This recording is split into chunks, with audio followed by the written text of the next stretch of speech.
il y a 5 défauts les plus courants qui ressortent des cas pédagogiques. Puis là, je parle surtout en tant que rédactrice en chef de la revue internationale de cas en gestion. Donc, ce sont souvent les motifs de non-recevabilité des cas qui sont soumis à la revue. Donc, pourquoi des fois je les retourne avant même de les envoyer aux évaluateurs? Alors, ces 5 défauts-là, le premier, c'est que le cas est un cas de recherche et non pas un cas pédagogique. Donc, je dirais que c'est un motif très, très important de rejet. On lit le cas, on lit les notes pédagogiques, puis on se rend compte que le but, là, c'est de démontrer une théorie et absolument pas de faire un cas pédagogique. Le deuxième motif, c'est le manque d'envergure sur le plan pédagogique. Donc là, ça rejoint vraiment les objectifs pédagogiques qui sont visés et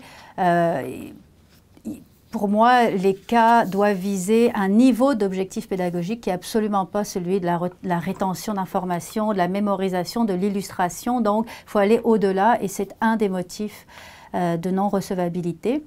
Un troisième motif de non-recevabilité, c'est ce qu'on peut appeler le manque d'envergure internationale. Donc, il faut être prudent avec ça. Il ne s'agit pas d'avoir des cas uniquement sur des grandes entreprises multinationales, mais quand même, il faut absolument que le cas ait un intérêt pour un lectorat élargi, international. Donc, c'est un critère à rechercher. Quatrième motif, quatrième défaut, ça concerne cette fois les notes pédagogiques.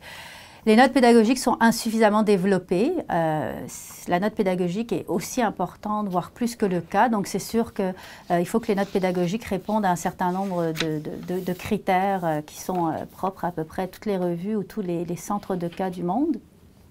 Puis, le dernier motif, c'est que le cas n'est pas autorisé à être diffusé. C'est-à-dire que si jamais il mobilise des données non publiques, on n'a pas l'autorisation. S'il y a des données publiques, des fois, on invoque des personnages qui sont quand même connus. Donc, il y a quelque chose qui ne marche pas entre l'information et les noms qui sont donnés dans le cas et le degré d'autorisation qu'il y a eu. Donc, je dirais que c'est les 5 motifs les plus fréquents là, de non-recevabilité.